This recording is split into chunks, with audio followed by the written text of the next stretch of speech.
Hey guys, welcome back to Let's Play Twilight Princess. We're stuck in the middle of the Sky Temple. So, we're gonna be spending... We're still really not even close to being done with this place. So, we're gonna be in here for quite a while longer. I didn't actually mean to fall down here, but that's just kind of how it worked. The fan stopped before I got to it. Okay, so let's get on this side, and we can pretty much just wait, stand out of here, and whenever it comes back on, it'll push us up in that direction. So that's good, and then we have to use this fan if we can get to it.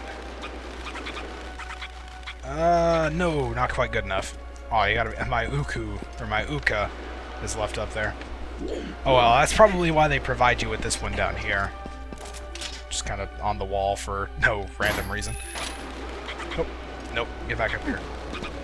Alright, let's try this again, shall we? So stand on this fan. Get blown up. Oh, the other one fell back down. I didn't even need to wait for it. Okay, let's just wait for this fan this time. Stand on this side, line yourself up with the opening, which is right here. And there we go. That'll get us on through. So once we get on this side, all that's really left to do is to come over into this area. According to the map, we have actually been into this room before. And yeah, this is the big open room where we got the dungeon map. We just couldn't really see the rest of it because it was blocked off by a, like, sort of a gate. So, you know, we couldn't actually get in here before. Let's see if I can find where that dungeon map actually was. It's right there. See, there's the door that we just came in. So we have been in here before, but we didn't really get to see most of it. This room sucks. I hate this room. It's very, very easy to get screwed in here. As you can see, there's some fans blowing, and they blow out into big open areas. And of course, if you go out there, you lose a heart and start back over. So really, your best bet is just slowly go down, like one level at a time, and try not to get yourself caught in the fans. It's really easy to do so, though, because you move so slowly. And, no, thanks for coming back up. And the fan's, like, radius of effect is extremely large. So let's go through out here. We'll probably, we'll get pushed back a little bit, but that's fine. It's because we can land on this platform here now. Oh, hey, where are you going? Come back. There he is. I don't know why I started fluttering around there. Okay, now, probably the best thing to do is just to come down here. Drop off, and there he is. You really got to make sure to keep your Uka buddy around, too.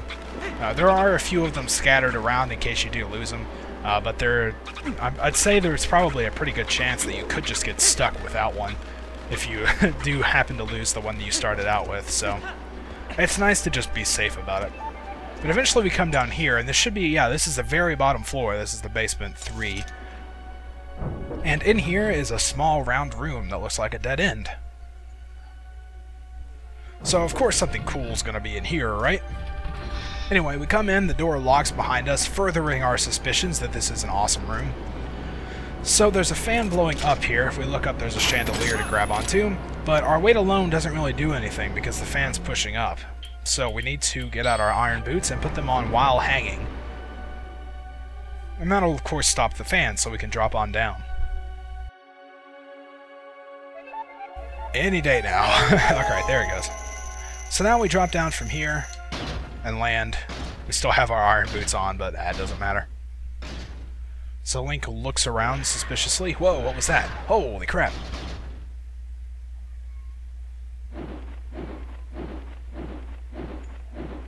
So this is our mini-boss for City in the Sky. It's this flying dragon thing. Now, if you look at his shield, it may look familiar.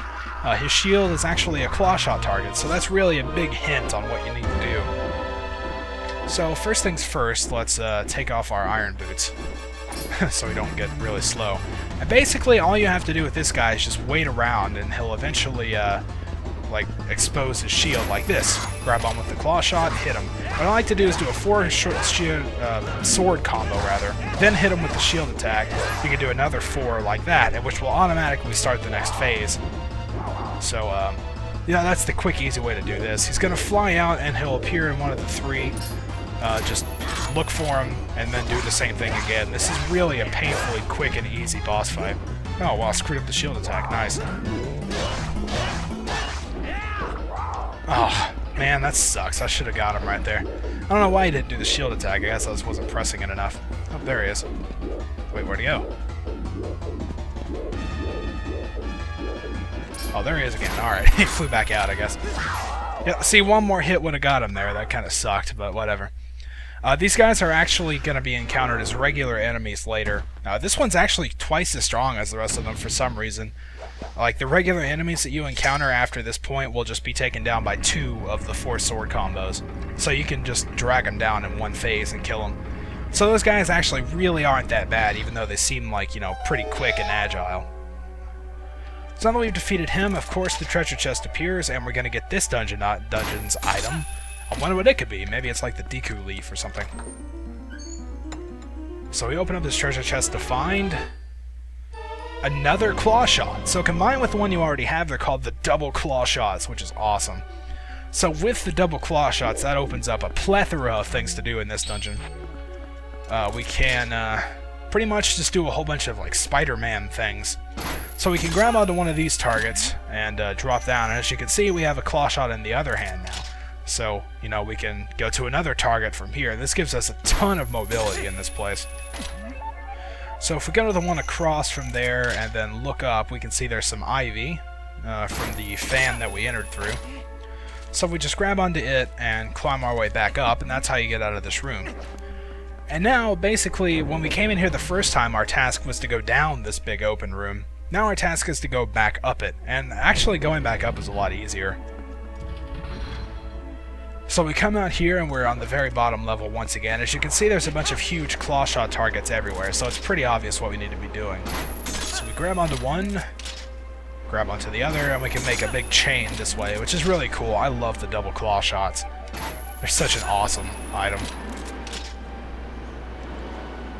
So then once we get to this one, we can't go any further in this direction. We have to look back up and to the left. Oh, actually, we can just do it from here, can't we? Grab onto this... Wait, what? Look, it says you can do it, but when you actually try it... Oh, there it goes. It didn't work the first time. That's weird. Alright, so we need to drop down from here, and this is a pretty cool thing to do. When you drop down enough, and you can grab onto the Clawshot target here, pull yourself through just as the gates close. Aw, so much fun. So now we're in here, there's another little epic sequence we're going to be doing. I don't need to check the jars for anything, really. So we can target and Clawshot on this thing. If you wait here long enough, it'll start falling, so you need to keep going from the one you're on to the next one. Once you get to the last one, you can just drop off, not have to worry about it. Chest over here to the left of the door, they pretty much just hand to you for some reason. They give you the compass. So that's pretty cool, I guess. The compass really isn't that useful here either. You pretty much just have to rely on your own instincts in this place. So opening up that door takes us back outside. And we're now actually underneath the eastern bridge, I believe. Because if we go one floor up, see there's the main central room. We're just underneath that bridge on the eastern side. So thankfully they've put these little pieces of grating here for us to Clawshot onto, because if they didn't, we'd be pretty much stuck right now. And before going to the next one, you're going to need to cut the stems of these little Deku things. I think I can get this one from here. There we are. And now let's just make our way across. You can go down a little bit if you want before going to the next one, but nah, there's no need to, really. Just don't let go. Whatever you do, don't hit A in this section. Alright, so we can climb up this ivy painfully slowly. And now that we're up here, we're pretty much just right back where we started. I mean, this is the central hub that I've mentioned a few times. So, you know, like I said, we'll be returning to this place numerous times. There's a lot of backtracking. So it's incredibly easy to get turned around and mixed up and not know where to go next. But as I said before also, when we're coming back to the main room, we're going to be either coming from the east or from the west, so we need to just go across to the other side. So this time we came from the east, and now we need to be going to the west. Of course, because you need your double Clawshots to get there this time anyway. So it seems pretty obvious that that's where we need to be going. And you may remember the western bridge is the one that the dragon came by and destroyed in that little cutscene. So how are we going to get across? Well, if we stand here and look up, we can see these things floating around. These are peahats. We've seen some of those in the Gerudo Desert, I think, so they're not really that new. But now we can use our double claw shots to just kind of go from one to the other, which is really cool. And as we drop down on the other side, we're back here in this western area again. Let's head in through here, and then once the door closes behind us, I'm going to be cutting off the video because we're about out of time once again. So in the next part, we'll continue forward in the City in the Sky, and hopefully we won't be here too much longer. It's starting to get annoying already. So thank you guys for watching, and I'll see you guys in the next part.